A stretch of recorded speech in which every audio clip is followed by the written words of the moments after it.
ناکامی کی صورت میں فیصلہ تمہارے سامنے آ گیا ہے۔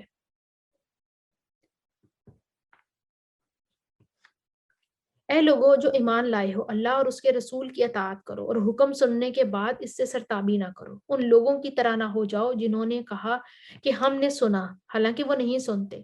یقیناً اللہ کے نزدیک بدترین قسم کے جانور وہ بہرے گونگے لوگ ہیں جو عقل سے کام نہیں لیتے۔ اگر اللہ کو معلوم ہوتا کہ ان میں سے کچھ بھی بھلائی نہیں ہے تو وہ ضرور انہیں سننے کی توفیق دیتا، لیکن بھلائی کے بغیر اگر وہ ان کو سنواتا تو وہ بے رخی کے ساتھ منہ پھیر لیتے۔ ایمان والوں کو اللہ کی اطاعت، اس کے رسول کی اطاعت کے بعد اس سے منہ نہیں موڑنا چاہیے، اور جو وہ کہیں اسے غور سے سننا چاہیے، اور ان لوگوں کی طرح نہیں ہو جانا چاہیے جو کہتے ہیں کہ ہم نے سنا لیکن ان کے دل نہیں سنتے۔ اصل میں سننے والا کون ہوتا ہے؟ جو مان لیتا ہے بات کو سن کر۔ سننا تو تبھی ہوتا ہے نا جو سن کے مان لے۔ ہم قرآن کی کتنی تلاوت سنتے ہیں، اس کو ایک رحمت کا ذریعہ بھی سمجھتے ہیں، تلاوت لگی ہوئی ہے، لیکن مانتے نہیں ہیں ہم۔ ایک تو مجبوری ہماری ہے کہ ہمیں عربی سمجھ نہیں آتی، ہم سمجھتے ہی نہیں ہے کہ کیا اللہ تعالیٰ کہہ کیا رہا ہے، اور دوسرا اگر ہم ترجمہ پڑھ بھی لیں، سمجھ تھوڑی بہت لے بھی لیں، لیکن ہم اس کو مانتے نہیں ہیں۔ تو وہ سننا ہمارے لیے فائدہ نہیں دیتا جب تک ہم اس کو مانیں نا، جب تک ہم اس سے اپنے عمل نہ بہتر کر لیں تو قرآن کا سننا کوئی فائدہ نہیں دیتا، کسی بھی نئی چیز کا سننا کوئی فائدہ نہیں دیتا۔ اے لوگو جو ایمان لائے ہو، اللہ اور اس کے رسول کی پکار پر لبیک کہو، جبکہ رسول تمہیں اس چیز کی طرف بلائے جو تمہیں زندگی بخشنے والی ہے، اور جان رکھو کہ اللہ آدمی اور اس کے دل کے درمیان حائل ہے، اور اس کی طرف تم سمیٹے جاؤ گے۔ اور بچو اس فتنے سے جس کی شامت مخصوص طور پر صرف انہی لوگوں تک محدود نہ رہے گی جنہوں نے تم میں سے گناہ کیا ہو، اور جان رکھو کہ اللہ سخت سزا دینے والا ہے۔ اے لوگوں جو عقل استعمال نہیں کرتے، غور و فکر نہیں کرتے، بات سمجھتے نہیں ہیں، وہ جانوروں سے بھی بدتر ہیں۔ یہ اللہ کا طریقہ ہے کہ وہ کسی کو زبردستی نہیں سنواتا، اس کے دل میں اتارتا ہے جو واقعی سننے کے لیے آتا ہے اور جو سننا چاہتا ہے۔ اللہ کا کلام سننے کے بعد انسان کا رویہ یا تو اطاعت کا ہوتا ہے یا غفلت کا ہوتا ہے۔ ضروری نہیں کہ ہر شخص اس علم پر عمل بھی کرے، تو اصل میں بھلائی اسی کے اندر ہے جو اللہ کی آیات میں غور و فکر کرے اور پھر عمل میں ڈھال لے۔ جو آیت نمبر 24 تھی، اللہ تعالیٰ آدمی اور اس کے دل کے درمیان حائل ہو جاتا ہے، یعنی اس کو پتہ چل جاتا ہے کہ دل سے وسوسے اٹھتے ہیں۔ منکر کو روکنا چاہیے ورنہ فتنہ سبھی کو اپنی لپیٹ میں لے لیتا ہے، صرف ظلم کرنے والوں کو ہی نہیں بلکہ جو نہ روکیں ان کو بھی۔ جب ظلم ہو رہا ہو، جب فتنہ ہو رہا ہو تو ہمیں خود بھی اس سے رکنا چاہیے، لیکن دوسروں کو بھی اس سے روکنا چاہیے۔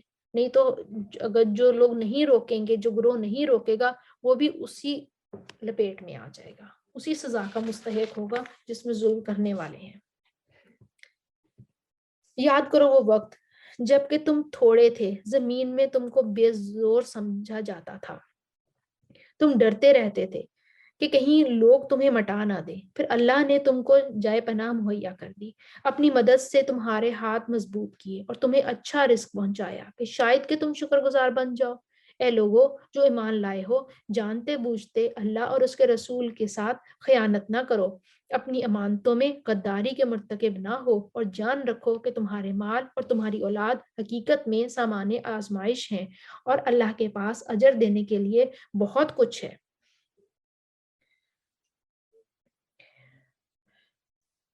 لا دین لما لا امانت لہو، اس کا کوئی دین ہی نہیں جس کے اندر امانت کا پاس نہیں۔ مال اور اولاد نعمت بھی ہے اور فتنہ بھی ہے۔ نعمت کب ہے یہ؟ جب انسان انہیں اللہ کی اطاعت میں لگاتا ہے، اور فتنہ کب ہوتی ہے؟ جب یہ اللہ کا شکر ادا کرنا بھلا دیتے ہیں اور اپنے میں ہی مشغول ہو جاتے ہیں۔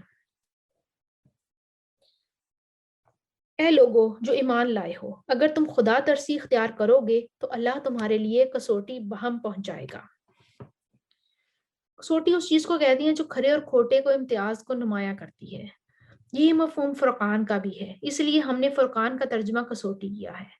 ارشاد الہی کا منشا یہ ہے کہ اگر دنیا میں اللہ سے ڈرتے ہوئے کام کرو گے تو اللہ تعالیٰ تمہارے اندر وہ قوت پیدا کر دے گا جس سے قدم قدم پر تمہیں خود یہ معلوم ہوتا رہے گا کہ کون سا رویہ صحیح ہے اور کون سا غلط، کون سی راہ ٹھیک ہے اور کون سی نہیں، اور خدا کی طرف جاتی ہے اور کون سی راہ باطل کی طرف جاتی ہے اور شیطان سے ملاتی ہے۔ ہمارے اندر ایک سینس پیدا ہو جاتی ہے، تقویٰ سے انسان کے اندر وہ سمجھ بوجھ پیدا ہو جاتی ہے کہ صحیح کیا ہے اور غلط کیا ہے۔ تقویٰ سے انسان کے اندر اللہ کا قرب بھی پیدا ہو جاتا ہے۔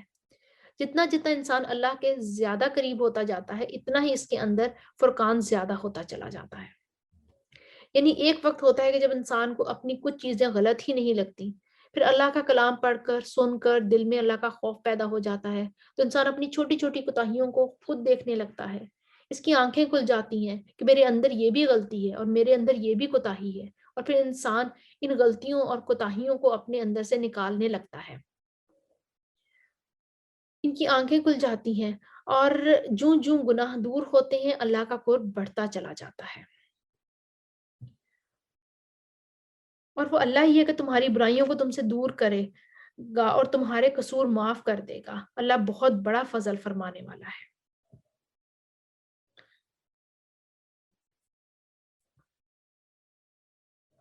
اور وہ وقت بھی یاد کرنے کے قابل ہے کہ جب کہ منکرین حق تیرے خلاف تدبیریں سوچ رہے تھے اور تجھے قید کر دیں یا قتل کر دیں یا جلا دیں، اور اپنی چالیں چل رہے تھے اور اللہ اپنی چالیں چل رہا تھا، اور اللہ سب سے بہتر چال چلنے والا ہے۔ جب ان کو ہماری آیات سنائی جاتی تھی تو کہتے تھے کہ ہاں سن لیا، ہم چاہیں تو ایسی ہی باتیں ہم بھی سب بنا سکتے ہیں۔ یہ تو وہی پرانی کہانیاں ہیں جو پہلے سے لوگ کرتے چلے آ رہے ہیں، اور وہ بات بھی یاد ہے جو انہوں نے کہی تھی کہ خدایا اگر یہ واقعی حق ہے تیری طرف سے ہے تو ہم پر آسمان سے پتھر برسا دے اور کوئی دردناک عذاب ہم پر لے آ۔ اس وقت تو اللہ ان پر عذاب نازل کرنے والا نہ تھا جبکہ تو ان کے درمیان میں موجود تھا، اور نہ اللہ کا یہ قاعدہ ہے کہ لوگ استغفار کر رہے ہوں اور وہ ان کو عذاب دے دے۔ لیکن اب کیوں نہ وہ ان پر عذاب نازل کرے جبکہ وہ مسجد حرام کا راستہ روک رہے ہیں، حالانکہ وہ اس مسجد کے جائز متولی نہیں ہیں۔ اس کے جائز متولی تو صرف اہل تقوی ہی ہو سکتے ہیں، مگر اکثر لوگ اس بات کو نہیں جانتے۔ بیت اللہ کے پاس ان لوگوں کی نماز کیا ہوتی ہے؟ بس سیٹیاں بجاتے ہیں اور تالیاں پیٹتے ہیں۔ بس اب لو اس عذاب کا مزہ چکھو اپنے اس انکار حق کی پاداش میں جو تم کرتے رہے ہو۔ جن لوگوں نے حق کو ماننے سے انکار کیا ہے وہ اپنے مال خدا کے راستے سے روکنے کے لیے صرف کر رہے ہیں اور ابھی اور خرچ کرتے رہیں گے، مگر آخر کار یہی کوششیں ان کے لیے پچھتاوے کا سبب بنیں گی۔ پھر وہ مغلوب ہوں گے، پھر یہ کافر جہنم کی طرف گھیر لائے جائیں گے تاکہ اللہ گندگی کو پاکیزگی سے چھانٹ کر الگ کرے اور ہر قسم کی گندگی کو ملا کر اکٹھا کرے، پھر اس پلندے کو جہنم میں جھونک دے۔ یہی لوگ اصل دیوالیے ہیں۔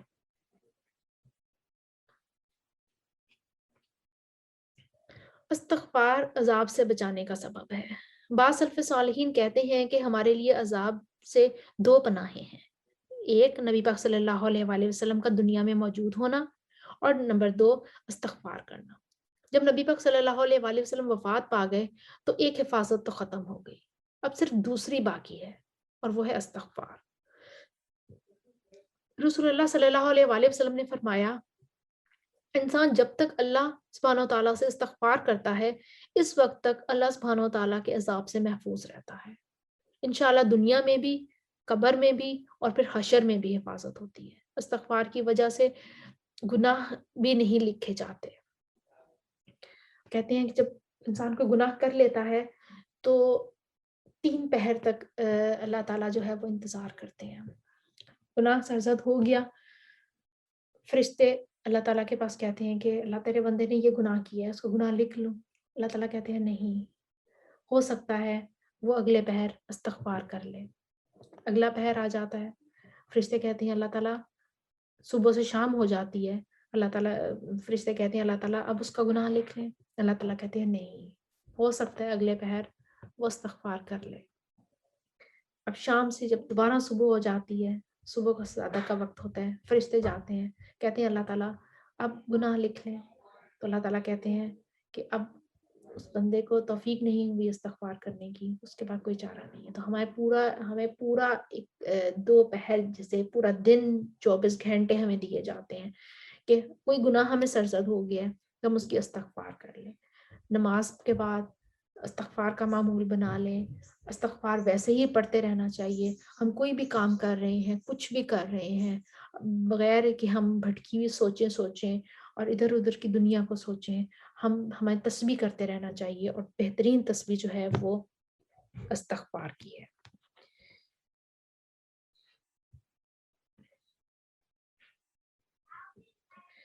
اے نبی، ان کافروں سے کہو اگر آپ بھی باز آ جائیں تو جو کچھ پہلے ہو چکا ہے اسے درگزر کر لیا جائے گا، لیکن اگر یہ اسی پچھلی روش کا اعادہ کریں گے تو گزشتہ قوموں کے ساتھ جو کچھ ہو چکا ہے وہ سب کو معلوم ہے.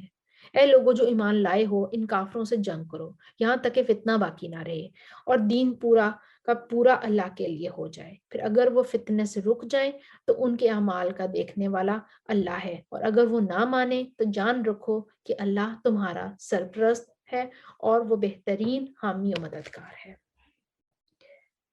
نبی کریم صلی اللہ علیہ وآلہ وسلم جو کفار قریش کے خلاف جنگ کر رہے تھے، ان کا اصل مقصد کیا تھا؟ فتنہ ختم ہو جائے اور دین پورے کا پورا اللہ کے لیے ہو جائے.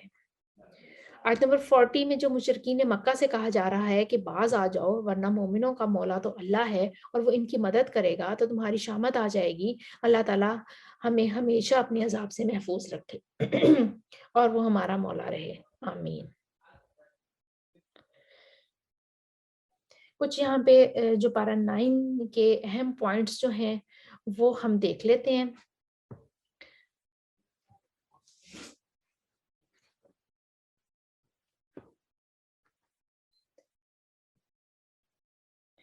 صحیح جو علم ہے اس کی قدر کرنی چاہیے. نعمتوں کو اللہ کا احسان سمجھنا چاہیے، اپنا کمال نہیں سمجھنا چاہیے. خوشحالی اور بدحالی دونوں ہی اللہ تعالیٰ کے امتحانات ہیں.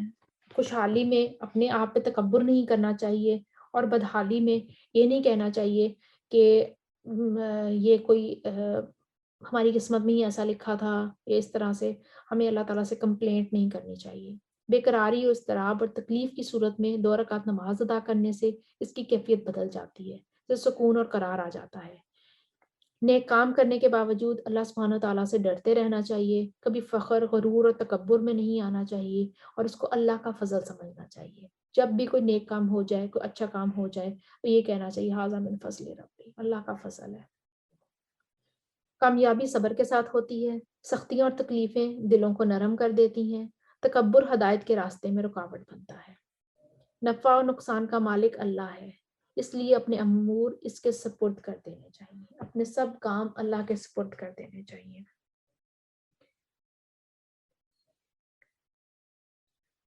قرآن کا علم دنیا کمانے کے لیے حاصل نہیں کرنا چاہیے، بلکہ اس لیے حاصل کرنا چاہیے کہ اس سے مجھے جنت ملے گی.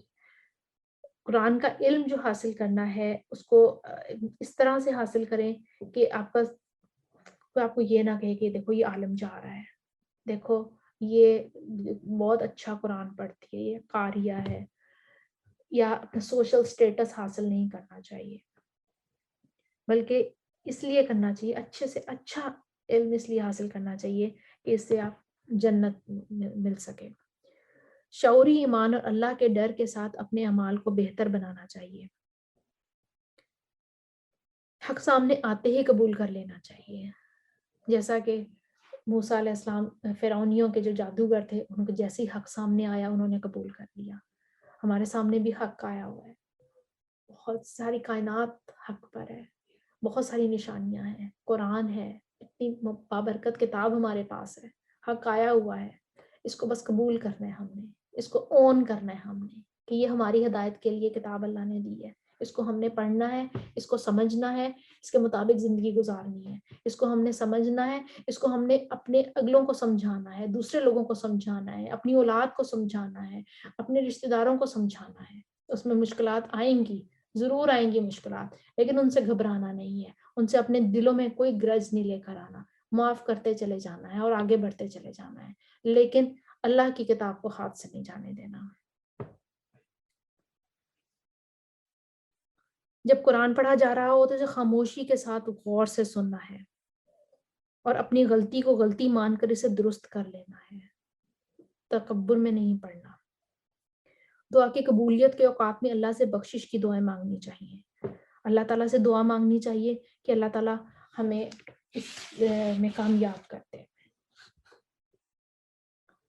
اللہ تعالیٰ ہمیں اس ماہ مبارک کی تمام رحمتیں اور برکتیں سمیٹنے کی توفیق عطا فرمائے۔ اللہ سبحانہ وتعالیٰ اس ماہ میں تمام مشکلیں ہماری دور فرما دے، ہمیں آسانیاں دے۔ اس بابرکت ماہ کی تمام گھڑیاں ہیں ایمان کی ٹھنڈک ہمیں محسوس کروائے اور اپنی رب کی قربت میں ہم اور آگے سے آگے بڑھتے چلے جائیں۔ سبحان اللہ والحمد للہ ولا الہ الا اللہ واللہ اکبر ولا حول ولا قوۃ الا باللہ العلی العظیم۔ سبحان اللہ وبحمدہ سبحان اللہ العظیم۔ اللہم صلی علی محمد وعلی آل محمد کما صلیت علی ابراہیم وعلی آل ابراہیم انک حمید مجید۔ اللہم بارک علی محمد وعلی آل محمد کما بارکت علی ابراہیم وعلی آل ابراہیم انک حمید مجید۔ ربنا تقبل منا انك انت السميع العليم وتب علينا انك انت التواب الرحیم۔ یا رب العالمین، جو کچھ پڑھا، جو کچھ پڑھایا، جو کچھ سیکھا، جو کچھ سکھایا، صرف اور صرف تیری دی ہوئی توفیق کے ساتھ تھا۔ یا اللہ تو اسے ہم سے قبول فرما لے اور اسے ہمارے سینوں کی بہار بنا دے، ہمارے دلوں کا نور بنا دے اور ہمارے چہروں کے لیے روشنی کا باعث بنا دے، اور اسے ہماری ہر طرح کی ذلت اور رسوائی سے محفوظ رہنے کا ذریعہ بنا دے۔ یا اللہ قرآن کو ہمارے سینوں کی بہار بنا دے۔ یا رب العالمین ہمیں اس چیز کی محبت ہر چیز کی محبت سے زیادہ دے دے۔